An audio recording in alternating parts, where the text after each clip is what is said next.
আসসালামু আলাইকুম। স্বাগতম মার্জানা ফার্মেসি হেলথ টিপস। আজকে আমরা জানবো বেট এ ট্যাবলেট নিয়ে। এই ঔষধ মূলত কর্টিকোস্টেরয়েড গ্রুপের একটি ঔষধ। এটি শরীরে বিভিন্ন প্রদাহ, অ্যালার্জি, হাঁপানি, ত্বকের রোগ, আর্থ্রাইটিস ও জটিল ইমিউন সিস্টেমজনিত সমস্যায় ব্যবহার করা হয়। প্রদাহ কমিয়ে আরাম দেয় এবং শরীরের প্রতিরোধ ক্ষমতায় অস্বাভাবিক প্রতিক্রিয়া নিয়ন্ত্রণ করে।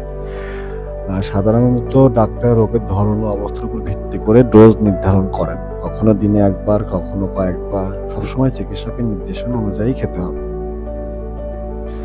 সতর্কতার জায়গায় কিছু বিষয় মনে রাখা জরুরি। দীর্ঘদিন ব্যবহার করলে শরীরে নানা রকম পার্শ্ব প্রতিক্রিয়া হতে পারে। হঠাৎ করে ওষুধ বন্ধ করা যাবে না, ধীরে ধীরে কমাতে হবে। ডায়াবেটিক্স, উচ্চ রক্তচাপ, হাড় ক্ষয় বা সংক্রমণ আছে এমন রোগীদের ক্ষেত্রে বিশেষ সতর্কতা থাকতে হবে। পার্শ্ব প্রতিক্রিয়ার মধ্যে থাকতে পারে ওজন বৃদ্ধি, মুখ খোলা, মুড পরিবর্তন,